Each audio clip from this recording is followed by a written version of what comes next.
La sangre tenía poder para salvar solo cuando era sacada del recipiente y era rociada.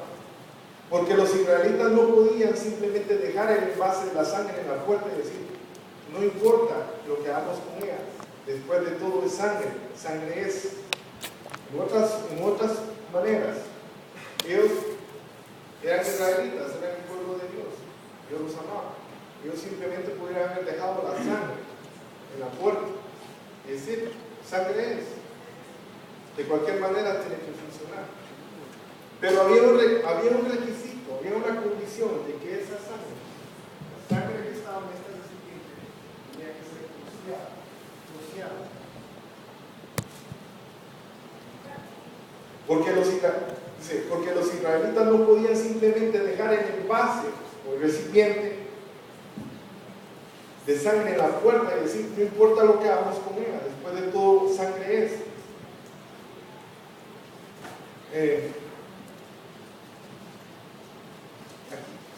Un ejemplo, haz de cuenta que ellos lo hayan querido dejar en una mesa bien adornada, decir esta es la sangre, y de todos modos aquí está, y si el ángel pasa va a pasar y no va a pasar nada.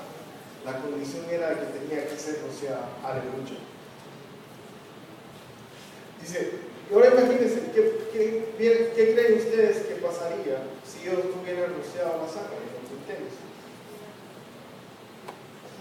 Lo que hubiera pasado es que el ángel de la muerte hubiera pasado a la casa y hubiera matado a los primogénitos. Eso es lo que hubiera sucedido.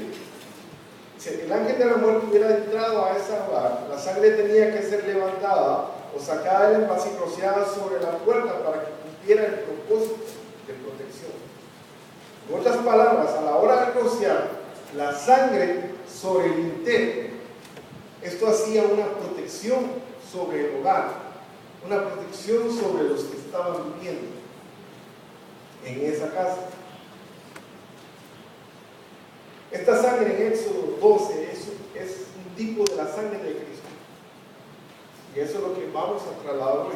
La sangre que fluyó en el Calvario no se desperdició. Aleluya. No cayó en la tierra y se desperdició. No, esa sangre preciosa fue recogida en una fuente celestial. Aleluya. ¿Cuántos pueden decir amén a eso? Amén. Así que como pueden ver, la preciosa sangre tiene que ver con algo más que con el perdón. La sangre de Jesús no fue dejada en un envase, no fue dejada guardada en un envase como esto, o un recipiente como esto, sino que ha sido levantada y rociada en tu corazón, en tu corazón, en mi corazón. La sangre de Cristo ha sido rociada ¿en dónde? En nuestros corazones. Y está esperando para ser rociada en los postes de los corazones alrededor de todo el mundo. Ya gracias a Dios, esa sangre está rociada en tu corazón. En tu corazón. ¿Desde cuándo? Desde el momento que tú aceptaste a Jesucristo como tu Salvador, como tu único Salvador. ¿Cuánto le pueden dar gloria a Dios en esta noche? Vamos a Éxodo 24, del 1 al 11. Dice, el rociamiento de la sangre es mencionado en Éxodo 24, del 1 al 11. En este pasaje Dios hizo un pacto con Israel. Él les prometió al pueblo de Israel que si obedecieran sus palabras, Él sería su Dios y ellos serían su pueblo. Dice, después que Moisés le diera la ley al pueblo, ellos contestaron, entendemos y obedecemos. Eso lo encuentra en Éxodo capítulo 22.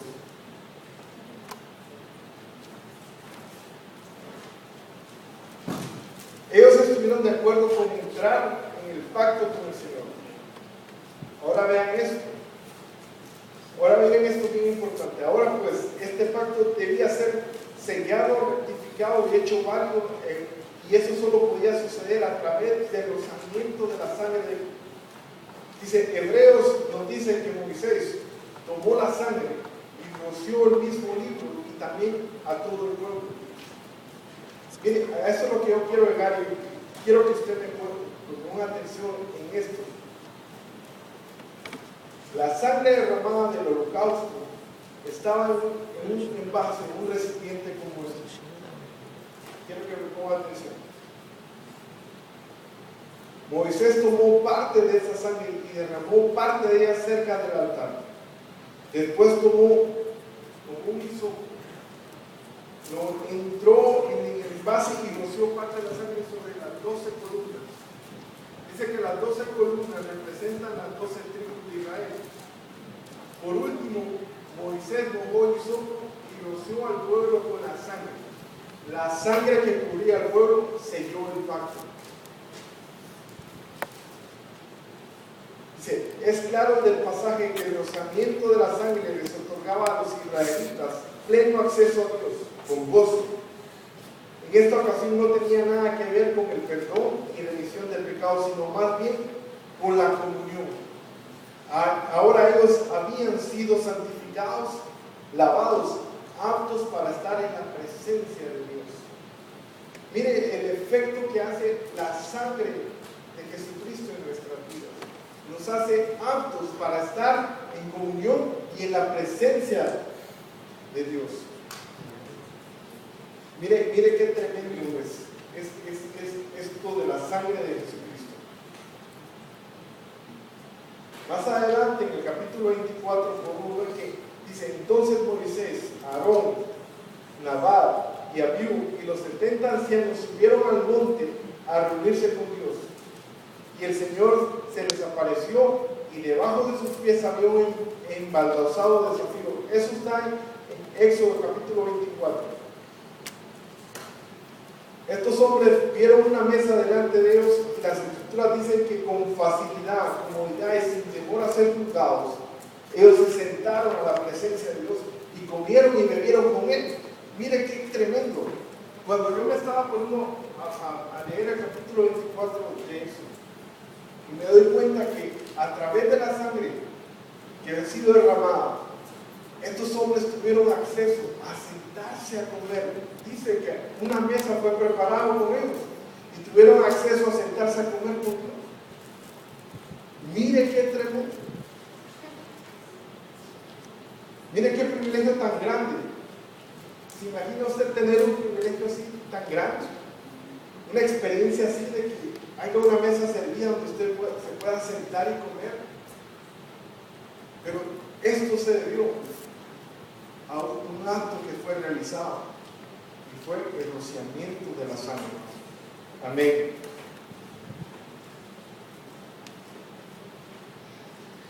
Capítulo 24 dice: mas no extendí su mano sobre los príncipes de los hijos de Israel, y vieron a Dios y comieron y bebieron.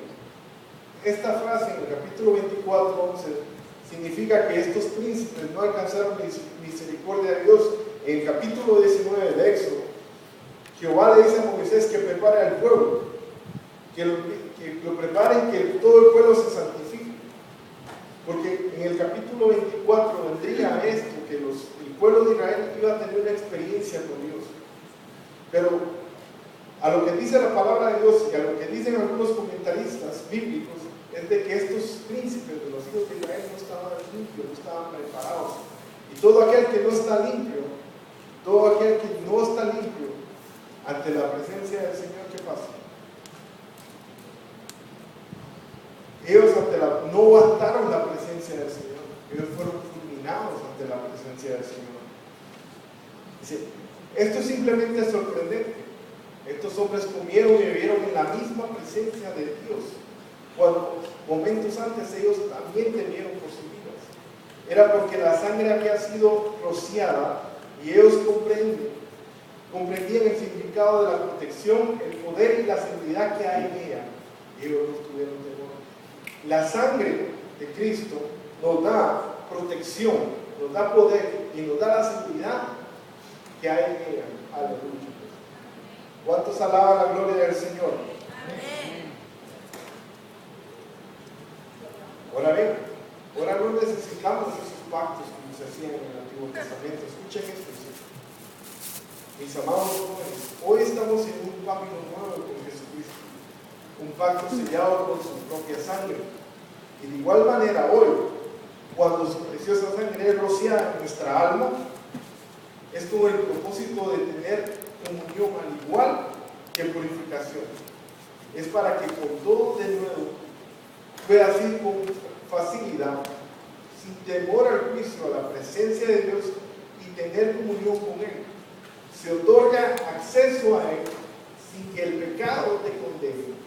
Estás libre para hablar con Dios y disfrutar de su compañía. Mire qué lindo. Mire lo que hace el nuevo pacto con Jesucristo. Dice, Jesucristo es el nuevo pacto con Jesucristo, un pacto sellado con su propia sangre. ¿Quién nos hace la sangre de Jesucristo? Dice, nos hace ir con facilidad, sin temor al juicio de que nos sintamos culpables, a la presencia de Dios y tener comunión con Él. Aleluya. ¿Cuántos de los que estamos acá tienen una comunión con el Señor? Ay, Dios mío. Pues hay que buscar esa comunión con el Señor, mis amados jóvenes. Es necesario que tengamos una comunión con el Señor. Es necesario que en este tiempo nosotros tengamos una comunión con Dios. Aleluya. Dice, uno de los razonamientos de sangre más importantes era llevado a cabo por el sumo sacerdote. Yo lo estoy llevando al Antiguo Testamento. Dice, una vez al año, el sumo sacerdote entraba al lugar santísimo para hacer expiación, lo cual significa reconciliación. El propósito de este acto era para borrar los pecados del pueblo, para que pudieran ser reconciliados una vez más, tuvieran comunión con el Padre Celestial. El sumo sacerdote hacía esto una vez por año, donde los pecados del pueblo eran redimidos, eran perdonados. Era una vez por año. El sacerdote, mira en qué consistía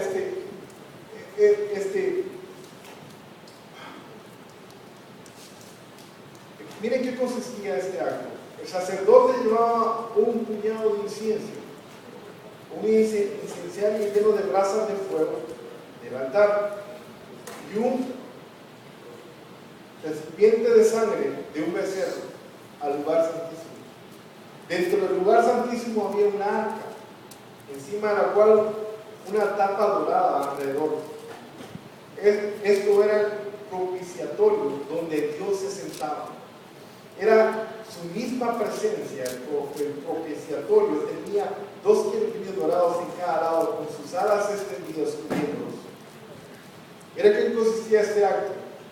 Después de purificarse en una ceremonia muy elaborada, el sacerdote entraba al lugar santísimo con gran temor y reverencia.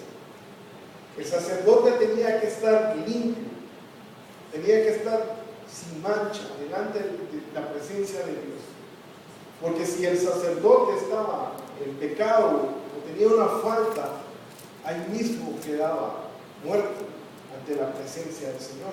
Porque ante la presencia del Señor, su misma presencia no puede permitirte que algo sucio, algo contaminado esté. Amén. Sí. Él echaba el incienso en el fuego haciendo que el aroma y el humo ascendieran. Dice que esto representa las oraciones de Cristo intercediendo por su pueblo, por nosotros. Jesús por siempre está sentado a la diestra del Padre, intercediendo por los santos. ¿Cuántos pueden dar gloria al Señor? Gloria a Dios. Luego el sacerdote, escúchenme cómo era este acto. El sacerdote mojaba su dedo en la sangre y la rociaba 7 veces sobre el propiciatorio. Tomaba luego la sangre del becerro y la rociaba con su dedo hacia el propiciatorio